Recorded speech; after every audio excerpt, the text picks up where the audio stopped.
நம்ம எப்படிப்பட்ட வாழ்க்கை வாழ வேண்டும், நம்ம வாழ்க்கை எப்படி இருக்க வேண்டும் அப்படின்றதான் வள்ளலார் பெருமான் அவர்கள் தெய்வமணி மாலையில் நமக்கு குறிப்பிட்டிருக்காங்க.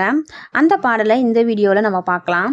ஒருமையுடன் நீனது திருமலரடி நினைக்கின்ற உத்தமர்த்தம் உறவு வேண்டும்.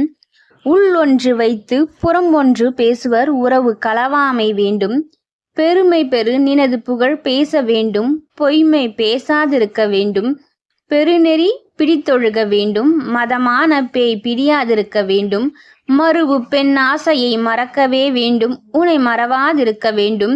மதி வேண்டும். நின் கருணை நிதி வேண்டும். நோயற்ற வாழ்வில் நான் வாழ வேண்டும். தருமமிகு சென்னையில் கந்த கோட்டத்துள் வளர்த்தலம் ஓங்கு கந்த வேலே. தன்முக துய்யமணி உன்முக சைவமணி சண்முக தெய்வமணியே. இந்த பாடலில் அவ்வளோ அர்த்தம் கொடுத்துருக்காங்க. இந்த பாடல் நம்ம தினம்தோறும் சொல்லும் பொழுது அந்த வார்த்தைகள் நமக்கு ஒரு நல்ல விளைவை ஏற்படுத்தும். நம்ம வாழ்க்கையில் ஒரு நல்ல மாற்றத்தை ஏற்படுத்தும். முருகப்பெருமானினோட அருளும் பரிபூரணமாக கிடைக்கும். தினந்தோறும் இந்த பாடலை பாடுங்க. உங்கள் வாழ்க்கையில் ஒரு நல்ல மாற்றத்தை நீங்களும் பார்க்கலாம். இந்த தகவல் பிடிச்சிருந்தா லைக் பண்ணுங்கள், ஷேர் பண்ணுங்கள், சப்ஸ்கிரைப் பண்ணுங்கள். நன்றி.